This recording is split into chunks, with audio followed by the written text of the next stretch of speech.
சொல்ல உனக்கு வார்த்தை இல்லை எனக்கு, நான் தான் மயங்குறேன். காலமுள்ள வரைக்கும் காலடியில் கிடக்க நான் தான் விரும்புறேன். நெடுங்காலம் நான் புரிஞ்ச தவத்தாலே நீ கிடைச்ச பசும் பொண்ணு பித்தளையா தவறாக நான் நினைச்சேன்.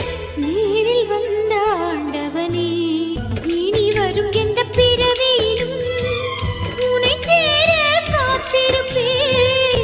விழி மூடும் இமை போல விலகாமல் வாழ்ந்திருப்பேன்.